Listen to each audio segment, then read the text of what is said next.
बाबा रामदेव जी जिनके अवतार हैं वो किनके अवतार माने जाते हैं? श्री कृष्ण के अवतार। श्री कृष्ण भगवान ने कहा था ना, भादुड़ारी बीज रोज चंदो करे प्रकाश, तो राम देव बण आवसू तू राखी जे विश्वास। और मित्रों, भगवान श्री रामदेव जी बाबा भगवान श्री कृष्ण के अवतार हैं। इन्होंने विद्या का अध्ययन जिस गुरु से किया, कहते हैं ना गुरु बिना घोर अंधेरा, गुरु से तो भगवान को भी शिक्षा लेनी पड़ती है। भगवान श्री कृष्ण भी जब मनुष्य के रूप में इस धरती पर पैदा हुए तो संदीपनी के आश्रम में उन्होंने शिक्षा प्राप्त की उज्जैन में। तो इन्होंने भी अपना गुरु नियुक्त किया और इनके जो गुरु थे उन गुरु का नाम था बालीनाथ जी। यानी कि कह सकते हैं बाबा रामदेव जी नाथ संप्रदाय में दीक्षित थे, क्योंकि इनके गुरु कौन है? बालीनाथ। तो बालीनाथ निश्चित रूप से कौन से संप्रदाय के थे? नाथ संप्रदाय के। तो रामदेव जी के गुरु थे, गुरु का नाम था बालीनाथ जी। और बालीनाथ जी से इन्होंने जिस जगह पर शिक्षा पाई उस जगह का नाम सातलमेर। कौन सी जगह है? सातलमेर। और सातलमेर कहां पर पड़ता है साहब?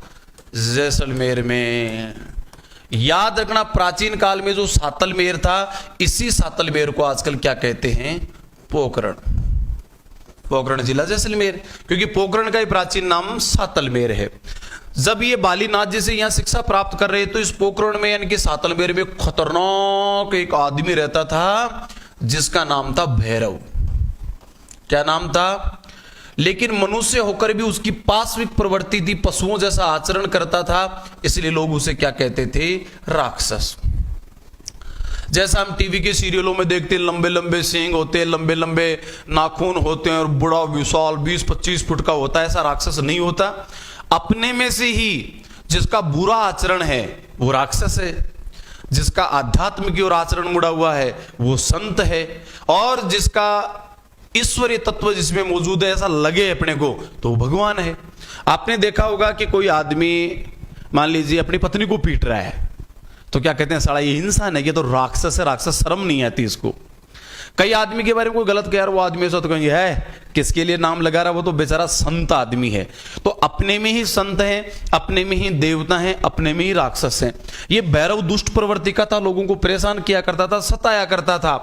तो रामदेव जी को इस बात की सूचना मिली और सूचना दी बालीनाथ जी ने। तो बाबा रामदेव जी ने इसको समझाया, पागल ऐसी बात ठीक नहीं है, तू सुधर जा। और ये फिर भी नहीं सुधरा तो अंत में इसको ढंग से सुधार दिया, यानी भैरव राक्षस का वध किया। बताइए बाबा रामदेव जी ने किस राक्षस को मारा?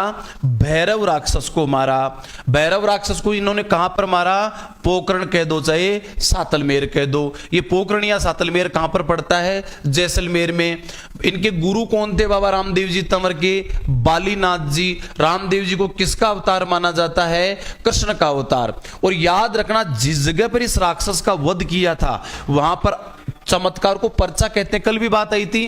ये पर्चा दिया जनता को, इसलिए यहां पर एक जगह बनी हुई जिसका नाम है पर्चा बावड़ी। जिस जगह पर भैरव राक्षस को मारा था वहां पर एक बावड़ी बनी हुई है, जिस बावड़ी को किस नाम से जाना जाता है? पर्चा बावड़ी के नाम से जाना जाता है। बाबा रामदेव जी ने बालीनाथ जी से शिक्षा दीक्षा ली और उसके बाद में रामदेव जी ने देखा कि यार इस समाज में कितना भेदभाव है। कोई जाति के नाम पर लड़ रहा है, कोई धर्म के नाम पर लड़ रहा है, कोई ऊंच नीच के नाम पर लड़ रहा है, ये तो बहुत गलत है। इंसान होकर इंसान से भेदभाव, इसी भेदभाव को दूर करने के लिए रामदेव जी ने मित्रों अपने गांव उंडू काश्मीर का त्याग कर दिया। और जब उनका समावर्तन हुआ, गुरु से आज्ञा लेकर इन्होंने कर्मस्थली के रूप में एक गांव को चुना। और कर्मस्थली जो गांव है वो गांव है रूणीचा। बताइए, रामदेव जी की कर्मस्थली रूणीचा, जबकि जन्मस्थली कहां बतानी है? उंडू काश्मीर, तहसील शिव, जिला बाड़मेर, वहां जन्म हुआ था। और कर्मस्थली के रूप में इन्होंने जिस जगह को चुना वो कौन सा है? रूणीचा। इसीलिए कहते हैं रूणीचारा धनिया। जहां जन्म होगा वो जन्मस्थली, जहां आदमी कर्म करेगा वो कर्मस्थली। अब ध्यान देना, इस कर्मस्थली रूणीचा में इन्होंने क्या क्या किया? जातिवाद को खत्म करने के लिए राजपूत परिवार में जन्मकर सबसे पहले एक दलित कन्या को धर्म बहन बनाया जिसका नाम था डालीबाई मेघवाल। क्या नाम? डालीबाई मेघवाल को इन्होंने अपनी धर्म बहन बनाया। बताइए रामदेव जी की धर्म बहन कौन थी? डालीबाई। कौन थी? डालीबाई। जबकि सगी बहनें थी, उनका नाम था लाछा और सुगना। लाछा और सुगना सगी बहनें थी और डालीबाई जिसका जन्म मेघवाल जाति में हुआ था वो इनकी धर्म बहन थी। इस गांव में पानी की भयंकर समस्या, तो रामदेव जी ने इस गांव में एक तालाब का निर्माण करवाया जिसका नाम क्या है? राम सरोवर। कौन सा तालाब? राम सरोवर का निर्माण करवाया। बताइए रामदेव जी ने किस तालाब का निर्माण करवाया? राम सरोवर तालाब का। ये राम सरोवर तालाब कहां पर है? रूणीचा में। इनकी धर्म बहन का नाम डालीबाई। लोगों में जागृति लाने के लिए यहीं पर रामदेव जी ने एक आंदोलन चलाया जिसका नाम है जम्मा जागरण। जम्मा जागरण याद रखना, आज भी मारवाड़ क्षेत्र में जो रात्रि को जागरण होता है, रात्रि जागरण को क्या कहा जाता है? जम्मा कहा जाता है। आज हमारे रामदेव जी रो जम्मू लागी, सगड़ा का सगड़ा है जो सा है कि नहीं। आज मेरा तेजो जी रो जम्मू वही, आज मेरा जाम्बे जी रो जम्बो वही। जम्बा का मतलब ये है रात्रि जागरण। क्योंकि मित्रों पुराने जमाने में ये रेगिस्तानी इलाका पोखरण का या तो पशुपालन या खेती, दो ही काम था। दिन भर ये पशुपालन और खेती में लगे रहते और थके हारे जब आते तो रात को बैठ करके रामदेव जी ने 24 भजन लिखे थे जिनको 24 वाणियां कहते। कवि भी थे रामदेव जी। 24 भजन लिखे और वही भजन तंदूरा लेके रामदेव जी और डालीबाई दोनों भाई बहन लोगों को सुनाया करते थे, जिनमें लोगों को ज्ञान दिया जाता था। भेदभाव मत करो, छुआछूत मत करो, इंसान इंसान सब एक है, कोई जाति के आधार पर ऊंचा या नीचा नहीं होता, किसी की जाति अच्छी नहीं है तो किसी की जाति बुरी नहीं है, सब के सब एक जैसे हैं, गए गुजरे हैं तो सब हैं, भले हैं तो सब हैं। इस प्रकार की चेतना लोगों में जगाई जाती थी। ये क्या कहलाता? जम्मा जागरण। याद रखना, हिंदू धर्म में पहले कभी भी रात्रि को जागरण नहीं होते थे। ये हिंदू धर्म में रात्रि जागरण, पूरे हिंदू धर्म में, चाहे वो नेपाल में हो, भारत में हो, मॉरिशस में हो, इसकी शुरुआत बाबा रामदेव जी की देन है। याद रखना, हिंदू धर्म में तो कठिन साधना वाले होते थे, एक एक टांग पर खड़े होकर 12-12 वर्ष तक ओम ब्रह्मदेवाय नमः करते रहते थे, तब जाकर के उनकी साधना सिद्ध होती थी। ये रात्रि भजन गाने की परंपरा इस्लाम धर्म की देन है। जब ख्वाजा मोइनुद्दीन हसन चिश्ती 1192 में यहां पर हमारे भारत में आए और यहीं पर आकर उन्होंने कव्वाली परंपरा का प्रणयन किया। रात्रि को कव्वालियां गाया करते थे और उनको सुन करके लोग हिंदू हो चाहे मुसलमान हो, सांप्रदायिक सद्भाव की मिसाल थे बाबा ख्वाजा, गरीब नवाज भी, और मस्त हो जाया करते थे, दमादम मस्त कलंदर। और जब कव्वालियां सुन करके बड़ा आनंद आता था, धीरे धीरे लोग उनके विचारों से प्रभावित हुए और जो हिंदू थे वे मुसलमानों में बदलने लगे। तो याद रखना, इस प्रकार इस्लाम में तो कव्वालियों का प्रचलन था धीरे धीरे खूब। इसी से प्रभावित होकर बाबा रामदेव जी ने देखा कि हिंदुओं में भी रात्रि को जागरण की परंपरा होनी चाहिए कि दिन भर थके हारे आए और जब उन्हें सात्विक कुछ ज्ञान दिया जाए। तो संपूर्ण हिंदू धर्म में रात्रि जागरण की शुरुआत करने वाले कौन थे? बाबा रामदेव जी। तमर उसी रात्रि जागरण को क्या कहा जाता है? जम्मा जागरण अभियान। बताइए जम्मा जागरण अभियान किसने चलाया? जम्मा जागरण अभियान बाबा रामदेव जी ने चलाया। और मित्रों, जब लोग इनसे प्रभावित होने लगा, बोले यार बाबा आप तो ज्ञान की बात बताते हो, हम किसको गुरु बनाए? आप ही हमारे गुरु बन जाओ। धीरे धीरे लोग इनके चेले बढ़ने लगे। इनके चेलों की एक बड़ी भारी टीम हो गई। एक संत द्वारा बनाई गई अपने विचारों के अनुसार चलने वाली टीम को संप्रदाय या पंथ कहा जाता है। चाहे वो ब्राह्मण हो, चाहे वह भील हो, चाहे वह मुसलमान हो, जो भी रामदेव जी का अनुचर बन जाता था, रामदेव जी का अनुयायी यानी कि रामदेव जी का फॉलोवर्स बन जाता था, उन सबको क्या कहा जाता था? कामड़। क्या कहा जाता है? कामड़। कामड़ का मूल शब्द है काम करने वाला। कुछ भी काम करो, काम की कोई शर्म नहीं है, बस कमाई खाओ तो 20 नुआ की खाओ, यानी कि मेहनत करे तो 20 नाखून मिट्टी में दबने चाहिए।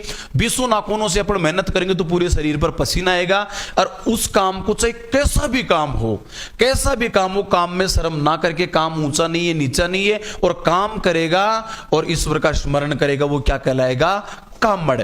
और मित्रों कामड़ भी कहते, कामड़िया भी कहते हैं, लेकिन आज जो जाति है उसको कामड़ी ही कहा जाता है। तो कामड़िया भी आ जाए तो वही बात है, कामड़ आए तो भी वही बात है। रामदेव जी ने कामड़ पंथ की शुरुआत की या कामड़ पंथ की स्थापना की।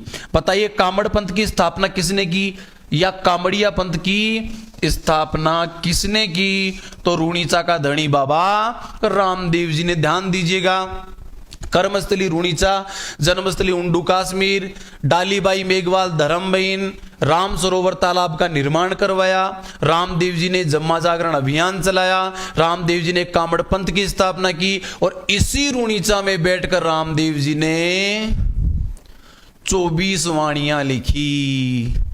रामदेव जी कवि भी थे। रामदेव जी ने कौन सा ग्रंथ लिखा? 24 वाणियां।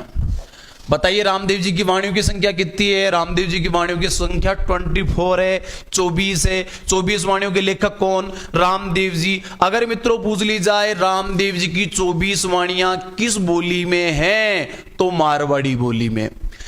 ऐसे भी पूछा जा सकता है बाबा रामदेव के उपदेश किस बोली में है? बाबा रामदेव जी के उपदेश मारवाड़ी बोली में है। रामदेव जी ने कितनी वाणियां लिखी? 24 वाणियां। 24 वाणियां किसमें? मारवाड़ी में। डालीबाई धर्मबीन सगी में लाचा सुगना, राम सरोवर तालाब बनाया। इस प्रकार धीरे धीरे इनके चमत्कारों की, इनके कामों की चर्चा फैलने लगी। पानी की समस्या बहुत बड़ी थी, राम सरोवर बना करके नष्ट कर दिया। इस प्रकार रामदेव जी कभी वापस अपने पिता के साम्राज्य में, पिता कहां के राजा थे? बाड़मेर में, उंडू काश्मीर, वहां नहीं गए और यहीं पर दलितों की सेवा करते रहे। ये जो रूणीचा गांव है विशेष रूप से मेघवाल जाति के लोगों का गांव था। यहां पर जब इनके साथ भेदभाव, अन्याय, अत्याचार हुआ, उसी अन्याय अत्याचार को दूर करने के लिए उन्होंने किस गांव में अपनी कर्मस्थली बनाई? रूणीचा। और मित्रों एक दिन रूणीचा छोड़कर घूमते घूमते घूमते ये पहुंच गए अमरकोट। दोनों भाई बहन डालीबाई और रामदेव जी तंदूरा बजाते। आज भी रामदेव जी के जब ब्याह लगाते हैं या जम्मा जागरण करते हैं तो तंदूरा वाद्य यंत्र बजाया जाता है। कौन सा? तंदूरा, जिसे तंबूरा भी कहते हैं, चौतारा भी कहते हैं, वेणो भी कहते हैं। जम्मा जागरण करते करते पहुंच गए अमरकोट। अमरकोट कहां पर पड़ता है? सिंध में। और सिंध उस गंदे देश में है जिसका पूरा नाम नहीं लिखते, इतना ही काफी है, पाकिस्तान में है। ठीक है, यहां पर पहुंचे अमरकोट के एक राजा, राजा का नाम था दलजी सोढ़ा। क्या नाम था? दलजी सोढ़ा। और दलजी सोढ़ा की एक पुत्री, पुत्री का नाम नेतल दे, रानी नेतलरा भरतार। नेतल दे, नेतल दे जन्मी तब तो बहुत सुंदरी थी, लेकिन दुर्भाग्य से इसके पूरे शरीर पर कोढ़ निकल गया। दोनों पांवों से विकलांग, पूरे शरीर पर कोढ़, और कोढ़ के फोड़े पूंजे, पूरे शरीर से मवाद और रक्त टपकता रहता था, पूरा शरीर सड़ांद मारता था, बदबू आती रहती थी। कन्या जवान हो गई लेकिन रिश्ता कोई नहीं करे, कहीं भी रिश्ता नहीं करे। कौन करे साहब ऐसे जिसके दोनों पांवों से विकलांग, पूरे शरीर पर कोढ़ निकला हुआ। पिता बहुत दुखी हो चुका था, जवान कन्या घर में बैठी, कोई रिश्ता नहीं हो रहा। लेकिन जैसे ही पता चला दलजी सोढ़ा को आज रामदेव जी अमरकोट में जम्मा देने आए हैं, और जाकर के पांव पकड़ लिया, बाबा मेरी पुत्री का भी उद्धार करो, मेरा जमारा सुधारो, मेरी जिंदगी बर्बाद है। रामदेव जी गए, नेतल दे को देखा, पूरा शरीर दुर्गंध, जगह जगह घाव, कोढ़ झर रही। रामदेव जी को दया आई और रामदेव जी ने उसके सिर पर हाथ रखा तो राजकुमारी नेतल दे इतनी सुंदर हो गई जैसे तो दीपिका पादुकोण, एकदम टनाटन। अरे मित्रों, जो बहुत बुरा जिसका शरीर था, कोढ़ से बेहाल था, वो इतनी सुंदर हो गई फिल्मी हीरोइन भी मात कर जाए। दलजी ने देखा, रे बाबा इसकी कोढ़ तो दूर कर दी, इसको पूरा सुंदर बना दिया, इसके टांगों से विकलांग है, बाबा इस पर भी कृपा की, इस पर भी कृपा कर। तो बाबा रामदेव जी ने उसकी टांगों पर भी हाथ घुमाया, वो एकदम ठीक हो गई। जो चल नहीं सकती थी उछलने लगी, नाचने लगी, कूदने लगी और करने लगी, बाबा राम सा पीर री जय, राम सा पीर री जय, बाबो कीरो आपारो, आपा कीरा बावेरा, बाबो कीरो आपारो। दलजी ने देखा, रे यार कितने रिश्ते के लिए इन लड़कों को ढूंढा, भाई कोई मिले तो, और कोई भी लड़का हाँ नहीं मिले, इसका तो कोड़ी है। ये लड़का ठीक है, कुंवारा तो है, देवता का देवता, बाबा का बाबा, ये जवान, और साहब रामदेव जी को कहा आप इनसे शादी करो। तो ये थी बाबा रामदेव जी की पत्नी। बोलिए रामदेव जी की पत्नी का नाम क्या था? नेतल दे। और पिछले साल ही एक परीक्षा में आया था, रानी नेतलरा भरतार किसे कहा जाता है? बाबा रामदेव जी को।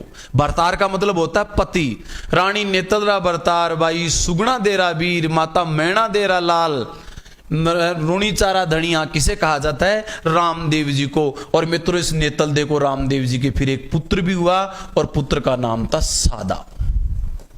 रामदेव जी के बेटे का नाम क्या था? सादा। पत्नी का नाम नेतल दे। रामदेव जी का ससुराल कहां था? अमरकोट, कर्मस्थली, रूणीचा। ये बातें नंबर वाइज आप जान रहे होंगे। अब मित्रों सादा पुत्र हो गया, इनके कामकाज को संभालने वाला हो गया। ये हंस कौन कौन रहे हैं? देवता तो मैं भी, हाँ मुकेश कुमार मुकड़िया रे, वाह तू तो बोमिया जी है बेटा, है ना, खेतरपाल है वो चोरायाड़ो। 3 वर्ष पहले अभिज्ञान में पढ़े थे, बहुत अच्छा। सोनल, दीपिका पादुकोण हैं, नेतल दे कुंवारी कन्या की जय हो, रामसा पीर की जय हो, नेतला बरतार थारी जय हो। फतेह सिंह कह रहे हैं रामदेव की जय हो, आगे रे काम सेट करो। राहुल नालायक सर कोरोना की फड़। कल्याण सिंह जी क्या है ये? कोरोना की पढ़े अभिषेक जोशी ने बनाई है, हाँ पढ़े थे। नेतलरा बरतार हंस रहे हैं सारे के सारे। ठीक है मित्रों, आइए आगे चलते हैं। पत्नी का नाम नेतल दे, पुत्र का नाम सादा, ससुराल अमरकोट, कर्मस्थली रूणीचा।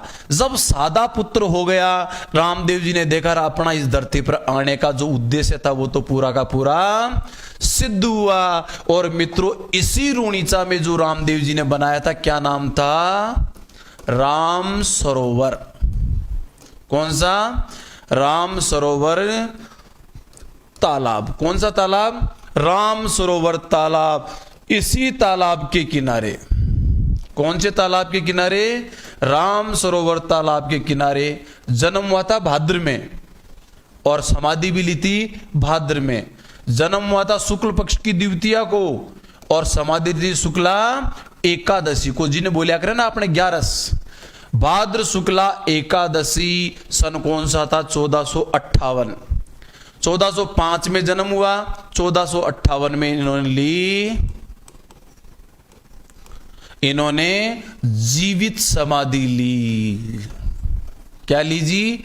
जीवित समाधि ली। जीवित समाधि लेना जानते हो? गड्ढा खोद करके बैठ जाते हैं और अपने चेले चपाटियों को कहते हैं मिट्टी डालो, और जीवित व्यक्ति अपनी इच्छा से गड्ढे में, पानी में, जल समाधि भी ली जा सकती है, भूमि समाधि भी ली जा सकती है, कंवड़ पूजा भी की जाती है, काशी में करवत भी ली जाती है। समाधि के कई प्रकार हैं। इन्होंने भूमि समाधि ली। तो देखिए कौन से तालाब के किनारे ली? राम सरोवर। राम सरोवर कहां पर है? रूणीचा में। तो स्वाभाविक है रामदेव जी ने जीवित समाधि कहां ली? रूणीचा में। भाद्र शुक्ला एकादशी 1458 के दिन उन्होंने जीवित समाधि ली थी। 1405 में इनका जन्म हुआ था। और मित्रों इस प्रकार जिस जगह इन्होंने समाधि ली थी, उसी समाधि पर बीकानेर के राजा गंगा सिंह ने इनका विशाल मंदिर का निर्माण करवा दिया, और वही समाधि स्थल आज रामदेव जी का मंदिर है। ये चीजें शायद आपने नोट कर ली होंगी। ठीक है मित्रों, तो भाद्र शुक्ला द्वितीया को इनका जन्म हुआ था, और भाद्र शुक्ला एकादशी को इनकी मृत्यु यानी समाधि ली। तो आज भी रामदेव जी का जो मेला लगता है यहां पर, वो द्वितीया से चालू होता है। भाद्र शुक्ला द्वितीया से चालू होगा, एकादशी तक, जन्म की तिथि से लेकर मृत्यु की तिथि तक चलता है। इस मेले में गजब की चीज होती है, वो होता है 13 ताड़ी नृत्य। कौन सा नृत्य? 13 ताली नृत्य। 13 ताली नृत्य की जाति की महिलाएं करती हैं, कामड़ जाति की महिलाएं। जो रामदेव जी ने पंथ चलाया था ना कामड़, उस जाति की महिलाएं। मित्रों ये एकमात्र नृत्य है जिसको बैठे बैठे किया जाता है। ये 13 ताली नृत्य का उद्गम जिस गांव से हुआ, उस गांव का नाम है पादरला। पादरला कहां है? पाली जिले में है। और इस 13 ताली की सबसे प्रसिद्ध नृत्यांगना हुई है, वो कौन है? मांगी बाई। ये बात अपन तब पढ़ लेंगे जब नृत्य पढ़ते हैं। मेले उस समय पढ़ेंगे जब मेले पढ़ते हैं। और इस मेले को मारवाड़ का कुंभ कहते हैं, सांप्रदायिक सौहार्द का मेला, सांप्रदायिक सद्भाव का मेला कहते हैं। और यही राजस्थान का सबसे बड़ा मेला है, जिसके आकर्षण का केंद्र है 13 ताड़ी नृत्य। एकमात्र नृत्य जो बैठे बैठे किया जाता है। घुटनों के बल बैठ जाती महिला, 9 मंजीरे एक पांव पर, 4 1 2 3 4 9 4 13, और फिर टंग टंग टंग आपस में बैठाते हुए कभी सूप से अनाज बरसाने की, कभी चक्की पीसने का, घट्टी पीसने का, घरेलू कामकाज की इसमें अभिनय किया जाता है। चलिए मैं एक बार मिटा लेता हूं। तो राम सरोवर तालाब के किनारे इन्होंने समाधि ली थी। गांव कौन सा था? रूणीचा। और इसी रूणीचा में बन गया बाबा रामदेव जी का मंदिर। सूरज सामू बणियो थारो देवरो, ये रामदेव जी का मंदिर। मित्रों, इस मंदिर के निर्माता कौन? बीकानेर के राजा, जिनका नाम क्या था? गंगा सिंह। याद रखना, देशनोक का करणी माता मंदिर, गोगामेड़ी का गोगा जी मंदिर और रूणीचा का रामदेव जी मंदिर, तीनों के निर्माता कौन है? गंगा सिंह। जब विश्व युद्ध में फंस गए थे तब इन्होंने इस बात की शपथ खाई थी कि मैं इन मंदिरों का निर्माण करवाऊंगा, और यहां आते सबसे पहले इन मंदिरों का निर्माण करवाया। सो इस मंदिर को देवरा कहते हैं। बोलिए, रामदेव जी के मंदिर को क्या कहते हैं? देवरा। किस देवता के मंदिर को देवरा कहते हैं? रामदेव जी के मंदिर को। इसीलिए राम जी का देवरा, रामदेव जी का देवरा बना है, इसलिए रामदेव जी के इस मंदिर का नाम क्या हो गया? रामदेवरा। रूणीचा कम कहते हैं लोग, इसको रामदेवरा ज्यादा कहते हैं, क्योंकि बाबा राम का देवरा है यहां पर। तो क्या रूणीचा की जगह क्या हो गया? राम देवरा। मित्रों, इस मंदिर पर जो झंडा लगता है ना, झंडा, देवी देवताओं के झंडे भाले में लगते हैं। भाले को क्या कहा जाता है? नेजा। क्या कहते हैं? नेजा। और ये नेजा कैसा होता है? पचरंगा। पचरंगा नहीं तो बाबा के दौड़ी दौड़ी ध्वजा भी लहराती है। पचरंगा भी झंडा हो सकता है रामदेव जी का, और सफेद भी हो सकता है, लेकिन सही जो उत्तर है वो कौन सा है? पचरंगा है। कौन सा है? पचरंगा। पचरंगा नहीं आई विकल्प में तो सफेद, क्योंकि रामदेव बाबा के दोनों प्रकार की ध्वजा चढ़ाई जाती है, पचरंगी भी चढ़ाई जाती है और सफेद भी चढ़ाई जाती है। दोबारा देखते हैं, रामदेव जी कर्मस्थली रूणीचा। रूणीचा में राम सरोवर तालाब के किनारे इनकी समाधि। समाधि पर बीकानेर के राजा गंगा सिंह ने बनवा दिया मंदिर। मंदिर को कहा जाता है देवरा। इसीलिए रूणीचा में जो रामदेव जी का मंदिर है, उस मंदिर का नाम क्या है? रामदेवरा। और मित्रों, इनके मंदिर पर जो नेजा लगता है, नेजा का मतलब है ध्वजा। ध्वजा को क्या कहते हैं? नेजा कहते हैं। और वो नेजा यार कैसा है? पचरंगा या सफेद। देखिए मित्रों, रामदेव जी के बारे में अन्य महत्वपूर्ण जानकारियां और प्राप्त करते हैं।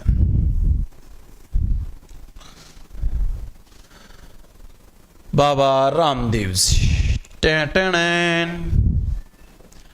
ध्यान दीजिएगा, रामदेव जी का प्रतीक चिन्ह, हर देवता का ये बहुत इंपॉर्टेंट होता है, परीक्षा में पूछते भी हैं।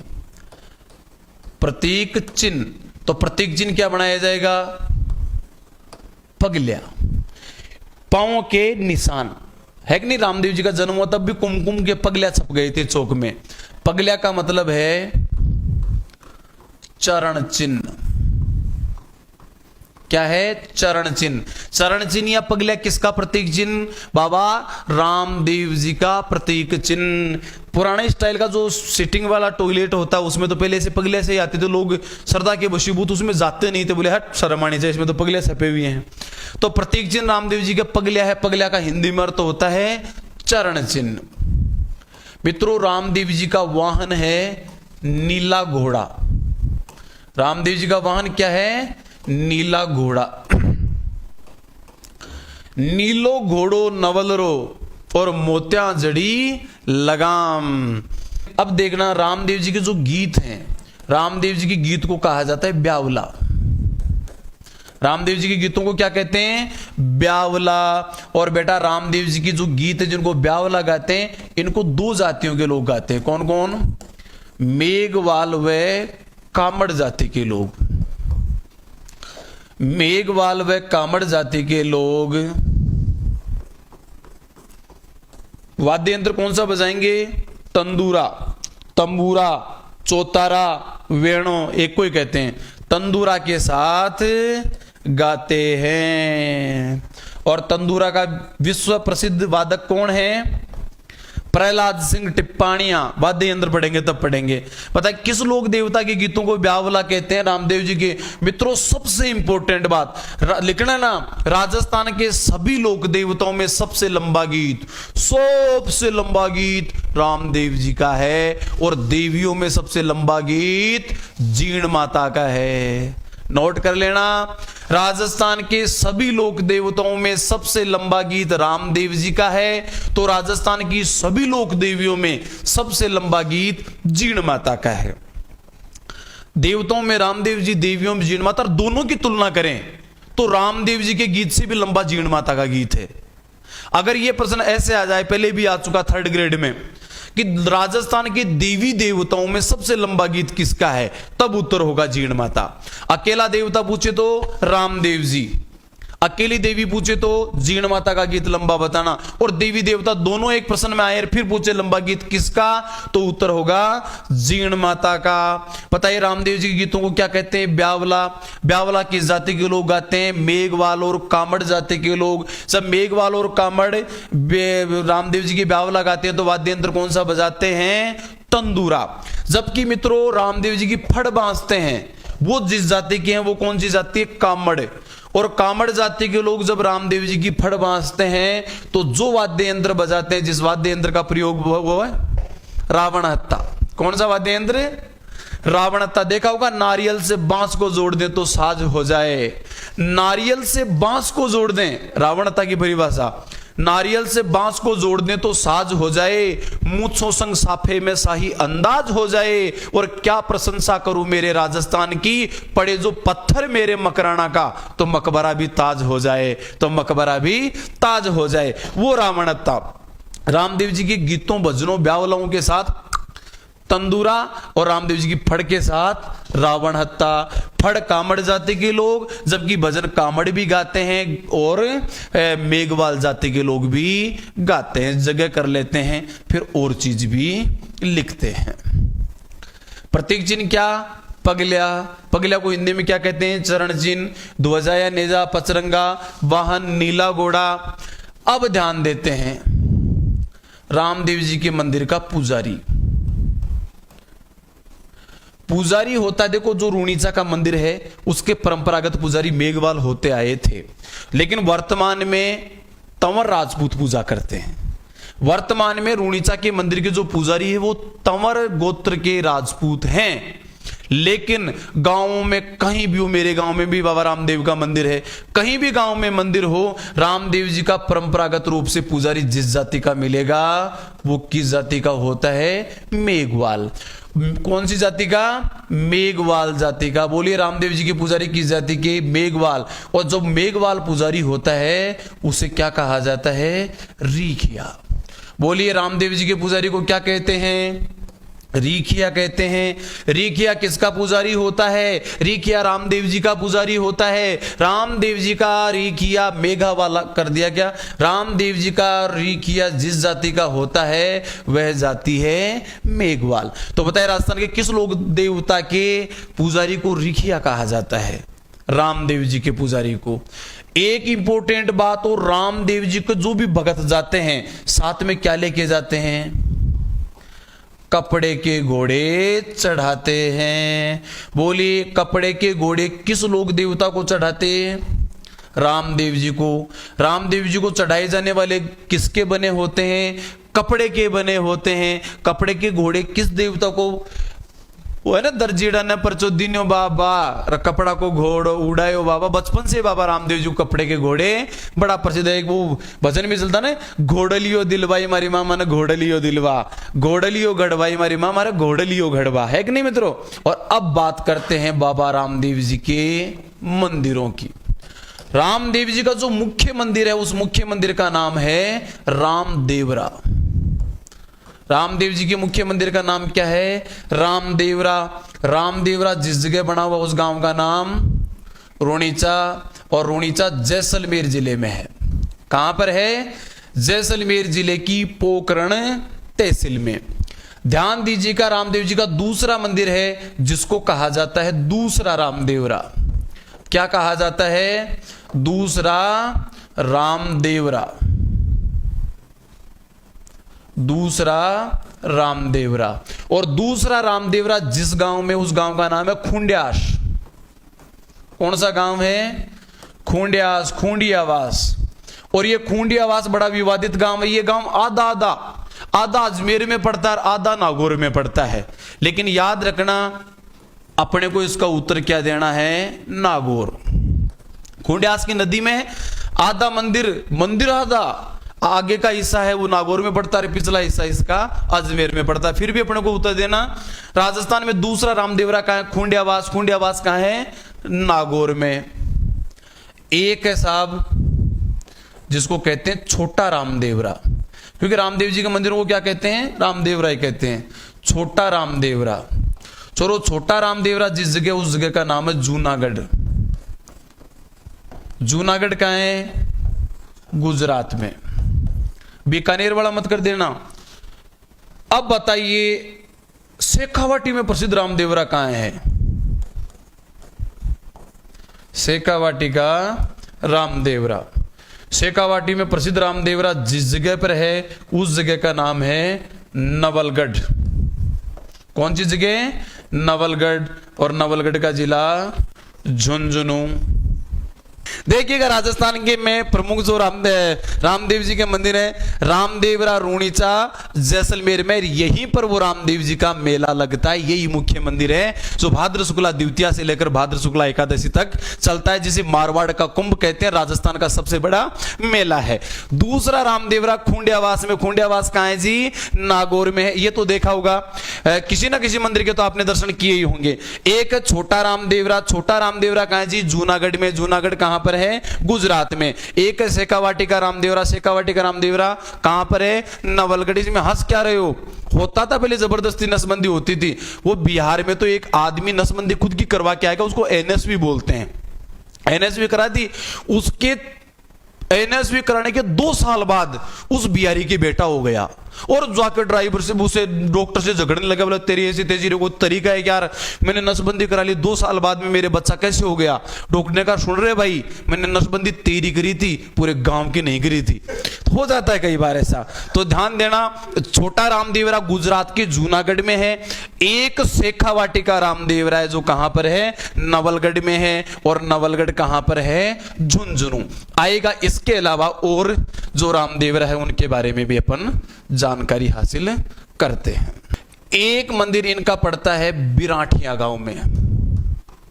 कौन सा गांव, छोरो किताबों में आपको मिलता कि बिराठिया अजमेर में, अजमेर में नहीं, ये बिराठिया गांव कौन से में है, पाली जिले में है। एक मंदिर इनका सुरता खेड़ा में है। कहां पर है, सुरता खेड़ा में है। सुरता खेड़ा कहां पर है, चित्तौड़गढ़। छोरो हंसो मत ज्यादा। सुरता खेड़ा कहां है, चित्तौड़गढ़ में है। सुरता खेड़ा कहां है, चित्तौड़गढ़ में। हंसने वाले कौन है के नाम नोट करो इनको एक एक की। आरजे सिंह, ओ तेरी, सुगन, कैलाश, सर टिड्डी आ गई, पकड़ ले साड़ी को, डीजे बजा। पहले बारात आती थी, अब टिड्डियां आ रही है कि नहीं है। सुरता खेड़ा कहां है, चित्तौड़गढ़ में। बिराठिया कहां है, पाली है। इस प्रकार ये राजस्थान में रामदेव जी के प्रमुख मंदिर हैं। रामदेव जी के बारे में आपकी और अन्य कोई भी जिज्ञासा हो तो यहां बेहिचक प्रश्न कर सकते हैं। और चलो मैं पहले बता देता हूं, कल पढ़ेंगे हम गोगाजी चौहान। क्या पढ़ेंगे, तो तैयारी करके आना, तैयारी करके आना, प्रश्न पूछना, तब आएगा मजा। गोगाजी चौहान को पढ़ डालो इंटरनेट पर किताब सिताब नोट्स वोट्स, और फिर विस्तार के साथ पढ़ेंगे, पूछना देंगे आप हारते हो या मैं हारता हूं। गोगाजी चौहान। मित्रों आज रामदेव जी को पढ़ा, बाबा राम सा पीर की आप सभी पर मेहरबानी रहे, और आप सब अपने घरों में उन्नति का वह चिराग बने जो तुम्हारे मम्मी पापा और तुम्हारे प्रति सपने संजो के रखते हैं। इन्हीं आशाओं के साथ आज के लाइव सेशन को यहीं विराम देते हैं।